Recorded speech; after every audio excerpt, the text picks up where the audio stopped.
نحمده ونصلي ونسلم على رسوله الكريم أما بعد فأعوذ بالله من الشيطان الرجيم بسم الله الرحمن الرحيم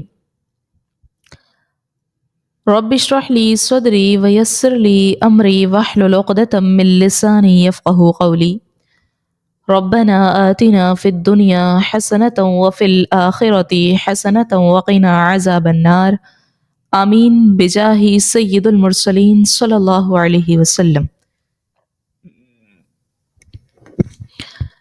سورہ توبہ کے رکوع نمبر 10 کی پہلی آیت مبارکہ آیت نمبر 73 میں اللہ رب العزت ارشاد فرماتا ہے، اے نبی کریم، کفار و منافقین سے جہاد کرو اور ان پر سختی کرو، ان کا ٹھکانہ دوزخ ہے اور بہت برا ٹھکانہ ہے۔ پچھلے رکوع میں کفار و مشرکین کی آخرت کی سزاؤں اور ایمانداروں کے لیے آخرت کے انعامات کا ذکر ہم سماعت کر رہے تھے۔ اس آیت مقدسہ میں کفار و منافقین سے جنگ کا حکم ہے کہ وہ دنیا میں بھی عذاب میں مبتلا رہیں گے، اور جہاد کا معنی عام کیا جائے، تلوار سے لڑا جائے یہ بھی جہاد ہے، دلائل سے بحث کی جائے یہ بھی جہاد ہے، ان کے خلاف قلم اٹھایا جائے یہ بھی جہاد ہے، ان کی برائیوں سے لوگوں کو آگاہ کیا جائے، بچنے کا درس دیا جائے یہ بھی جہاد ہے۔ اور اس آیت مبارکہ میں رسول اللہ صلی اللہ علیہ وسلم سے ارشاد ہے، محبوب، کفار سے تلوار سے لڑو، منافقین کی پردہ پوشی ختم کر کے کھلے عام لوگوں کو ان کی شرارتوں کی خبر دو، ان سے کسی قسم کی نرمی نہ کرو۔ منافقین سے جہاد کا مطلب انہیں اسلام سمجھانے کی دعوت دینا ہے، تاکہ وہ اسلام سمجھنے میں مخلص ہو جائیں اور اپنی باطنی دشمنی سے باز آ جائیں۔ اور آیت مبارکہ میں رسول اللہ صلی اللہ علیہ وسلم کو النبی کے لقب سے یاد فرمایا گیا ہے۔ الف لام نے حضور صلی اللہ علیہ وسلم کی عظمت کو ظاہر کیا ہے کہ آپ خاص الخاص نبی ہیں، اور یہ بھی بتا دیا گیا ہے کہ میرے محبوب کو پکارتے وقت اچھے خوبصورت حسین القابات سے پکارو۔ آیت مبارکہ میں کفار سے جہاد کا حکم کھلم کھلا دیا جا رہا ہے۔ اس سلسلے میں کچھ لوگ کہتے ہیں کہ اس سے مراد دفاعی جہاد ہے، یعنی کفار تم سے لڑیں تو جواب کے طور پر تم بھی ان سے لڑو۔ ایسا قطعاً نہیں ہے، حربی کافر لڑے یا نہ لڑے اس سے جنگ کا حکم ہے کہ وہ جب بھی موقع پائے گا نقصان پہنچائے گا۔ کفار سے دونوں طرح لڑنے کا حکم ہے، دفاعی ہو یا پھر ابتدائی ہو۔ سانپ کو مارنے کا حکم ہے، وہ ڈسے یا نہ ڈسے، ایسا ہی ہے۔ اور آیت مقدسہ کے آخر میں کفار و منافقین دونوں کی سزا جہنم ہے۔ معلوم ہوتا ہے اسلام دشمنی، نبی کی مخالفت میں ان دونوں کا کردار ایک تھا، اس لیے سزا بھی دونوں کی ایک ہی ہے۔ آیت مبارکہ میں ان لوگوں کی تردید بھی واضح طور پر نظر آ رہی ہے جو صحابہ کرام پر طعن و تشنیع کرتے ہیں اور ان کے ایمان پر شک کرتے ہیں۔ خدا پناہ ان مقدس ہستیوں میں کوئی ایمانی نقص ہوتا تو ان سے بھی کھلی جنگ ہوتی۔ صحابہ کرام رضوان اللہ علیہ مجمعین نے رسول اللہ صلی اللہ علیہ وسلم سے مل کر کفار و منافقین سے جہاد کیا، یہ ان کی ایثار اور قربانی کی واضح دلیل ہے۔ آیت نمبر 74 میں اللہ رب العزت ارشاد فرماتا ہے، اللہ کی قسم کھاتے ہیں کہ انہوں نے نہیں کہا، حالانکہ انہوں نے کفر کی بات کہی اور اسلام میں آ کر کافر ہو گئے، اور انہوں نے قصد کیا جو نہ پایا اور وہ اس پر ناراض ہوئے کہ انہیں اللہ اور اس کے رسول نے اپنے فضل سے غنی کر دیا۔ اگر وہ توبہ کر لیں تو ان کے لیے یہ بہتر ہے کہ اگر انہوں نے اعراض کر لیا تو انہیں اللہ اور دنیا اور آخرت میں دردناک عذاب دے گا، اور ان کے لیے زمین میں کوئی دوست، کوئی مددگار نہیں ہوگا۔ پچھلی آیت مقدسہ میں منافقین پر سختی کا حکم دیا گیا تھا، اور اس آیت مقدسہ میں انہیں اپنے گناہوں سے توبہ کا حکم دیا جا رہا ہے کہ اس آیت مبارکہ میں ان کی ایک اور بدعملی کا ذکر ہے کہ کفار کہہ بھی دیتے ہیں مگر قسم کھا لیتے ہیں کہ ایسا نہیں ہے۔ اس آیت کریمہ میں ان کے ایک اور قبیح کام کا ذکر فرمایا گیا ہے کہ انہیں یہ بات تکلیف دیتی ہے کہ ایمانداروں کو اللہ اور اس کے رسول نے غنی کیوں کر دیا ہے۔ آیت مبارکہ کے پہلے حصے کے نازل ہونے کا سبب یہ بنا کہ غزوہ تبوک سے جو لوگ غلط بہانے بنا کر پیچھے رہ گئے تھے، رسول اللہ صلی اللہ علیہ وسلم ان کے متعلق فرماتے تھے کہ ان کا انجام اچھا نہیں ہوگا۔ حضور کے اس ارشاد پر مشہور منافق جلاس نے کہا، اگر محمد صلی اللہ علیہ وسلم یہ کہتے ہیں، یہ سچ کہتے ہیں کہ ان کا انجام برا ہوگا، تو پھر ہم لوگ تو گدھے ہوئے، بلکہ ان سے بھی بدتر۔ اس پر عامر بن قیس انصاری نے کہا، اللہ کی قسم حضور سچے ہیں اور آپ گدھے سے بھی بدتر ہیں۔ یہ واقعہ دربار رسالت میں پہنچا کر جلاس نے ایسے ایسے کہا ہے۔ رسول اللہ صلی اللہ علیہ وسلم نے جلاس کو بلا کر پوچھا تو وہ قسم کھا گیا کہ میں نے ایسا نہیں کہا۔ اس کے انکار پر حاضر حضرت عامر بن بارگاہ قدس میں دعا کی، یا اللہ سچے کی تصدیق اور جھوٹے کی تکذیب فرما دا۔ تو حاضرین نے آمین کہی اور یہ آیت کریمہ نازل ہوئی۔ پھر جلاس نے کہا، حضور عامر سچے ہیں، میں توبہ کرتا ہوں، مجھ سے غلطی ہو گئی ہے۔ اور اس آیت کریمہ کے شان نزول کے بارے میں ایک اور روایت ہے کہ ایک موقع پر عبداللہ بن ابی منافق نے کہا، مدینہ منورہ پہنچ کر کہ عزت والے ذلیل لوگوں کو مدینہ منورہ سے نکال دیں گے۔ عزت والوں سے مراد اس نے اپنا قبیلہ لیا اور ذلیل لوگوں سے مراد اس نے ایماندار لیے۔ عبداللہ بن ابی کی اس بکواس پر سیدنا عمر فاروق رضی اللہ عنہ جلال میں آ گئے، اس کے قتل کا ارادہ کر لیا۔ جب عبداللہ بن ابی کو پتہ چلا کہ فاروق اعظم اس کی خبر لینے کے لیے تیار ہیں، تو اس نے جھوٹی قسم کھا لی کہ میں نے تو کوئی ایسی بات نہیں کی ہے، اور عبداللہ بن ابی نے حضور کی بارگاہ میں جھوٹی قسم اٹھا لی۔ تو تب یہ آیت کریمہ نازل ہوئی کہ جھوٹی قسمیں کھا لیتے ہیں کہ انہوں نے یہ بات نہیں کی، حالانکہ انہوں نے کفر کیا۔ اور آیت مبارکہ جو دوسرا حصہ ہے اس کے اترنے کا سبب یہ بنا کہ منافقین نے ایک غزوے میں کہا کہ ہم مدینے پہنچ کر عبداللہ کو سرداری کی دستار بندھائیں گے کہ وہ ہمارا لیڈر ہے، مگر وہ ایسا نہ کر سکے۔ تو یہ حصہ نازل ہوا کہ انہوں نے قصد کیا، ارادہ کیا، مگر پورا نہ ہو سکا۔ آپ کو شہید کرنے کا منصوبہ بنایا، مگر وہ خاک میں مل گیا۔ وہ اپنے ناپاک ارادے کی تکمیل نہ کر سکے۔ انہیں یہ بھی تکلیف ہے کہ اللہ اور اس کے رسول نے ان کو غنی کر دیا اور اپنے فضل سے نوازا۔ ان لوگوں کی احسان فراموشی یہ ہے کہ مصیبتوں میں گھرے ہوئے تھے، قرضوں تلے دبے ہوئے تھے، رسول اللہ صلی اللہ علیہ وسلم مدینے میں آئے تو ان کی حالت بہتر ہو گئی، مال غنیمت سے حصہ ملتا رہا۔ چاہیے تھا کہ شکریہ ادا کرتے، مگر احسان ہی بھلا دیا۔ اور آیت مبارکہ میں فرمایا گیا، اگر وہ توبہ کر لیں اور آپ سے معافی مانگ لیں تو بہتری ہو سکتی ہے، اگر انہوں نے اسی طرح منہ پھیرے رکھا تو قیامت کو سخت سزا ہوگی۔ آیت نمبر 75 اور 76 میں اللہ رب العزت ارشاد فرماتا ہے، ان میں کوئی وہ ہیں جنہوں نے اللہ سے عہد کیا تھا کہ اگر ہمیں اپنے فضل سے دے گا تو ہم ضرور خیرات کریں گے اور اچھے لوگوں سے ہو جائیں گے، اور جب اللہ نے انہیں اپنے فضل سے دیا تو انہوں نے کنجوسی کی اور منہ پھیر کر پلٹ گئے۔ پہلی آیات میں منافقین کی بددعات کا ذکر تھا، ان کی جو بدعات تھی، جو بری عادتیں تھیں، ان کا ذکر کیا گیا تھا۔ اس میں بھی منافقین کی ایک اور بری عادت کا واضح ذکر کیا گیا ہے۔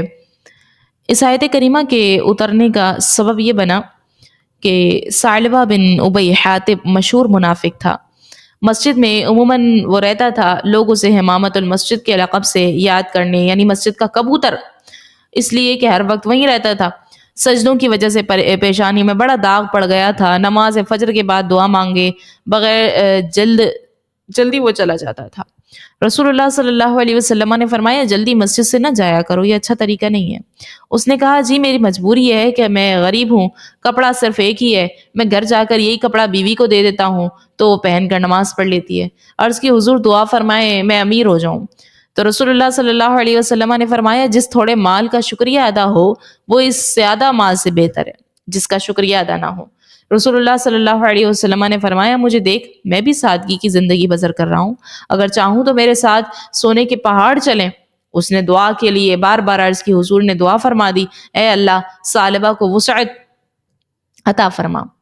یہ دعا شرف قبولیت سے نوازی گئی۔ ایک بکری سے اس کا مال اتنا بڑا کہ گھر میں سما نہ سکتا تھا۔ یہ اپنا سارا مال جو ہے وہ جنگل لے گیا اور اب صرف جمعہ کے لیے آتا تھا۔ زکوٰۃ دینے کا وقت آ گیا، حضور نے زکوٰۃ وصول کرنے کے لیے 2 آدمی ثعلبہ کے پاس بھیجے۔ ثعلبہ نے حضور اکرم صلی اللہ علیہ وسلم کا حکم نامہ پڑھ کر ماتھے پر تیوری چڑھائی اور کہا یہ تو کفر کا ٹیکس ہے، جاؤ واپسی پر آنا۔ یہ پھر گئے، اس نے پھر یہی کہہ کر بتایا کہ میں سوچ کر دوں گا۔ دونوں خدام واپس آئے تو حضور صلی اللہ علیہ وسلم نے فرمایا ثعلبہ پر افسوس ہے۔ پھر یہ آیت کریمہ نازل ہوئی اور پھر بھی ثعلبہ منافقت کے طور پر زکوٰۃ لے کر حضور کے ہاں پہنچا۔ رسول اللہ صلی اللہ علیہ وسلم نے فرمایا مجھے اللہ نے تیری زکوٰۃ سے روک دیا ہے۔ تو اس پر اس نے منافقت پر پردہ ڈالنے کے لیے سر پر مٹی ڈالی۔ حضور کے وصال کے بعد ثعلبہ سیدنا ابو بکر صدیق کے پاس زکوٰۃ لایا، آپ نے بھی قبول نہ کی۔ پھر خلافت فاروقی میں زکوٰۃ لایا، فاروق اعظم نے بھی ہٹا دی۔ پھر یہی ثعلبہ عثمان غنی کے دور میں مال لایا، آپ نے مسترد کر دیا۔ جب رسول اللہ صلی اللہ علیہ وسلم اور صدیق و فاروق نے مسترد کر دیا ہے تو میں کون ہوں کہ قبول کر لوں؟ خلافت عثمان میں یہ ثعلبہ مر گیا اور آیت مبارکہ کے اس کے حق میں نازل ہوئی، اس لیے اللہ کی راہ پر مال دینے کا ارادہ کیا، مگر جب مال آ گیا تو انکاری ہو گیا۔ ثعلبہ حضور صلی اللہ علیہ وسلم کے دروازے سے ٹھکرایا گیا ہے تو صدیق و فاروق و عثمان رضی اللہ عنہم نے بھی اسے ٹھکرا دیا۔ حضور کا راندہ ہوا کہیں پناہ نہیں پاتا۔ آیت نمبر 77 اور 78 میں اللہ رب العزت ارشاد فرماتا ہے سو اس کے بعد اللہ نے ان کے دلوں میں اس دن نفاق ڈال دیا جس دن وہ اللہ کے حضور پیش ہوں گے، کیونکہ انہوں نے جو اللہ سے وعدہ کیا تھا اس کے خلاف کیا، اور اس لیے بھی کہ وہ جھوٹ بولتے تھے۔ کیا انہیں یہ معلوم نہیں کہ اللہ ان کے دل کے رازوں کو اور ان کی سرگوشیوں کو بھی جانتا ہے، اور بے شک تمام غیبوں کو بہت زیادہ جاننے والا ہے۔ پچھلی آیت مبارکہ میں مشہور منافق ثعلبہ کے گناہوں کا ذکر تھا کہ اس نے وعدے کی خلاف ورزی کی، مالدار ہو جانے پر اس نے زکوٰۃ وصول کرنے والوں سے سخت انداز اختیار کیا اور زکوٰۃ دینے سے انکار کر دیا۔ اس آیت مبارکہ میں اس کی سزا کا ذکر ہے کہ ایسے برے کاموں کی سزا بھی سخت ہوتی ہے۔ ثعلبہ جب زکوٰۃ لے کر بارگاہ رسالت صلی اللہ علیہ وسلم میں حاضر ہوا اور حضور نے لینے سے انکار کر دیا تو اس نے منافقت کے طور پر سر پر مٹی ڈالی۔ آیت مبارکہ میں ارشاد فرمایا گیا کہ زکوٰۃ نہ لینا عمل ٹھیک تھا کہ اس نے یہ کام اخلاص سے نہیں کیا تھا۔ اللہ تعالیٰ نے ثعلبہ کو اس کی حرکات کی سزا دی، دلوں میں نفاق ایسا پکا کیا کہ مرتے وقت تک اور عذاب ملنے تک قائم رہے۔ انہوں نے اپنے وعدوں کی خلاف ورزی کی، مالدار ہو جانے پر بھی اللہ کی راہ میں خیرات نہ کیا اور جھوٹ بولتے رہے۔ فرمایا گیا انہیں پتہ نہیں اللہ تعالیٰ ان کے دلوں کے رازوں کو بھی اچھی طرح جانتا ہے اور ان کی سرگوشیوں سے اچھی طرح واقف ہے۔ محبوب کریم صلی اللہ علیہ وسلم نے زکوٰۃ قبول نہ فرمائی کہ اخلاص نہیں تھا۔ بغیر اخلاص کے کوئی بڑے سے بڑا نیک عمل بھی قبول نہیں ہوتا۔ حدیث شریف میں ہے کہ قیامت کے دن شہید سے پوچھا جائے گا تو نے دنیا میں کیا کیا ہے؟ وہ عرض کرے گا میں لڑا، مرا، شہید ہوا۔ حکم ہوگا دوزخ میں ڈال۔ تو عرض کرے گا یا اللہ میری اتنی محنت کا صلہ یہ ہے کہ دوزخ میں جاؤں؟ حکم ہوگا تیری وہ ساری محنت اس لیے بیکار ہے کہ تجھ میں خلوص نہیں تھا، تو نے یہ نظریہ رکھا ہوا تھا کہ مر گیا تو شہید کہیں گے، زندہ رہا تو غازی کہلاؤں گا۔ اور ایسے ہی عالم سے سوال ہوگا، عمل میں اخلاص نہیں تو وہ قبول نہیں ہوگا۔ اخلاص نہ ہونے کی وجہ سے ان کے اندر نفاق کی بیماری اور زیادہ بڑھ گئی، موت سے پہلے اس بیماری کے جانے کا امکان ہی نہیں تھا۔ آیت مبارکہ میں ثعلبہ منافق ہونے کی وجہ بھی واضح نمایاں ہے کہ اس نے وعدے کی خلاف ورزی کی، جس سے پتہ چلتا ہے کہ وعدے کی خلاف ورزی کس قدر بڑا جرم ہے۔ وعدے کی خلاف ورزی کرنا اللہ تعالیٰ کی صفات میں سے ایک اہم صفت ہے۔ ان اللہ لا یخلف المیعاد، اللہ وعدے کی خلاف ورزی نہیں فرماتا۔ یہ بھی پتہ چلا کہ رسول اللہ صلی اللہ علیہ وسلم نے ثعلبہ کے دل کو جانا دیکھا کہ اس کے اندر نفاق ہے، اسی باعث اس کی زکوٰۃ قبول نہیں فرمائی۔ تو وعدے کی خلاف ورزی نہ کرنا اللہ تبارک و تعالیٰ کی صفات میں سے ایک اہم صفات ہے، اور یہ مومنوں کا طریقہ کار نہیں ہے، یہ منافقین کا طریقہ ہے، ہمیں اس سے بچنا ہے۔ آیت نمبر 79 میں اللہ رب العزت ارشاد فرماتا ہے، جو خوشی سے زکوٰۃ دینے والے ایمانداروں کو طعنہ دیتے ہیں اور ان کو جس کے پاس اپنی محنت کے سوا اور کچھ نہیں سو وہ ان کا مذاق اڑاتے ہیں، اللہ انہیں ان کے مذاق اڑانے کی سزا دے گا اور ان کے لیے دردناک عذاب ہے۔ پچھلی آیات مبارکہ میں منافقین کا ذکر فرمایا گیا۔ ایک مشہور منافق ثعلبہ کی ہٹ دھرمی رسول اللہ کے سامنے جھوٹ بولنے کی برائی کا ذکر ہوا۔ اس آیت کریمہ میں منافقین کی ایک اور بد خصلت کا ذکر ہے کہ یہ لوگ حضور کے خلاف ہی باتیں نہیں کرتے، صحابہ کی گستاخی بھی کرتے رہتے ہیں۔ اس آیت مبارکہ میں صحابہ کے خلاف زبان طعن دراز کرنے کا ذکر فرمایا گیا ہے، اور اس آیت مبارکہ کے اترنے کا سبب یہ بنا، غزوہ تبوک کے لیے رسول اللہ صلی اللہ علیہ وسلم نے صحابہ کو چندہ دینے کا حکم فرمایا تاکہ جہاد پر خرچ ہو۔ ہر صحابی نے اس میں بڑھ چڑھ کر حصہ لیا۔ صدیق اکبر رضی اللہ عنہ نے سارا گھر کا سامان جو تھا وہ پیش کر دیا، سوئی دھاگا تک حاضر کر دیا۔ حضرت عمر بن خطاب نے سارے مال کا آدھا حصہ پیش کر دیا۔ حضرت عثمان غنی رضی اللہ عنہ نے 10,000 غازیوں کو سامان جہاد دیا، 3 اونٹ سامان 50 گھوڑے پیش کر دیے۔ رسول اللہ صلی اللہ علیہ وسلم نے فرمایا، عثمان تو جو چاہو کرو، جنتی ہو چکے۔ حضرت عبد الرحمن بن عوف نے 4,000 درہم پیش کیے۔ حضرت عاصم بن عدی نے 100 وسق کھجوریں پیش کی۔ ایک وسق 60 سا کا ہوتا ہے اور ایک 4.5 سیر کا۔ حضرت ابو عقیل انصاری 1 سا کھجوریں لائے اور عرض کی حضور مزدوری کی تھی، 2 سا ملے، 1 لے آیا ہوں۔ صحابہ کرام نے انتہائی ہمت، محنت اور پیار سے نذرانے پیش کیے، مگر منافقین کی طرف سے زبان طعن کھلی۔ زیادہ دینے والوں کے متعلق کہا یہ ریاکاری ہے، دکھاوا ہے۔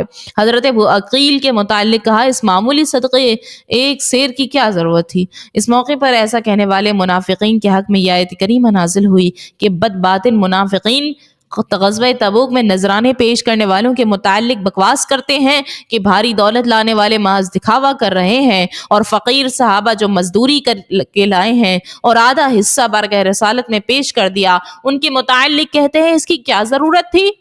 منافقین کو دنیا میں بھی سزا دی جائے گی اور آخرت میں بھی وہ لوگ ذلیل ہوں گے۔ آیت مبارکہ سے واضح ہو رہا ہے کہ صدقہ و خیرات کھل کر اعلانیہ دیا جائے کہ اور لوگ بھی حصہ لیں تو حرج نہیں، اسے دکھاوے پر معمول کرنا غلط ہے۔ رسول اللہ صلی اللہ علیہ وسلم صحابہ کے دلوں کو دیکھا، آپ نے دیکھا کہ یہ ریا دکھاوا نہیں کر رہے ہیں، انہیں دعاؤں سے نوازا۔ صدیق اکبر رضی اللہ عنہ کے سارے کا سارا مال پیش کر دیا۔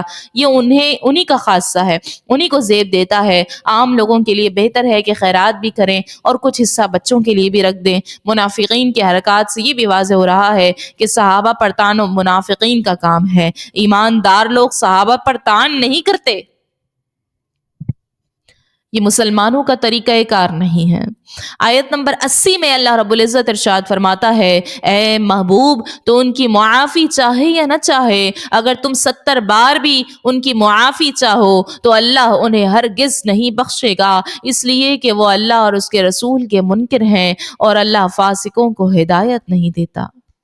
اس آیت کریمہ میں منافقین کی ایک اور قبیح حرکت بیان فرمائی گئی ہے کہ یہ لوگ صحابہ پر بھی زبان طعن دراز کرتے ہیں۔ اس آیت پاک میں ایسے لوگوں کو منافق کہا گیا ہے، اور اس آیت کریمہ کے اترنے کا سبب یہ بنا جب صحابہ پر طعن کرنے والے منافق کے حق میں یہ آیت پاک اتری تو وہ بارگاہ دربار رسالت میں حاضر ہوئے اور عرض کی ہم سے غلطی ہو گئی ہے۔ صحابہ کے حق میں یہ آیت کریمہ اتری تو وہ بارگاہ دربار رسالت میں حاضر ہوئے اور عرض کی ہم سے غلطی ہو گئی ہے۔ صحابہ کے خلاف جو کہا گیا ہم معافی چاہتے ہیں، رسول اللہ صلی اللہ علیہ وسلم نے ان کے متعلق دعا کرنا چاہی تو یہ حکم نازل ہو گیا۔ اور ایک اور روایت میں یوں ملتا ہے کہ عبداللہ بن ابی منافق کا ایک لڑکا مخلص مومن تھا۔ جب اس کا باپ عبداللہ بن ابی موت کی کشمکش میں تھا تو اس نے حضور سے عرض کی حضور میرے باپ کے لیے دعا کر دیں۔ حضور نے اس کی دلجوئی کے لیے دعا فرمائی تو یہ حکم نازل ہو گیا کہ آپ دعا کریں یا نہ کریں، اگر 70 مرتبہ بھی دعا کریں تو اللہ انہیں معاف نہیں فرمائے گا کہ انہوں نے اللہ اور اس کے رسول سے کفر کیا۔ بارگاہ اقدس سے حضور کو حکم فرمایا گیا، محبوب یہ لوگ زبان درازی کرتے ہیں، لعن طعن کرتے ہیں، یہ لوگ ناقابل معافی ہیں، ان کے لیے آپ دعا نہ کریں، یا نہ کریں ان کے لیے برابر ہیں۔ اگر آپ 70 مرتبہ بھی دعا کریں گے تو انہیں معاف نہیں کیا جائے گا۔ معاف نہ کرنے کی وجہ یہ نہیں کہ آپ کی دعا میں قبولیت نہیں یا ہم آپ کی بات نہیں مانتے، وجہ یہ ہے کہ یہ لوگ اللہ اور اس کے رسول کے منکر ہو گئے ہیں، اور اس آیت مبارکہ میں حضور سے پیار کی بھی ایک جھلک ہے۔ محبوب، ہم انہیں اس لیے معاف نہیں کریں گے کہ تیرے خلاف ہیں، تیرے صحابہ کے خلاف ہیں، خدا کے منکر ہیں۔ عبداللہ بن ابی کی عادت تھی کہ کسی نہ کسی اجتماع میں کھڑے ہو کر حضور کی تعریف کرتا تھا اور کہتا کہ یہ اللہ کے رسول ہے، اللہ انہیں عزت دے۔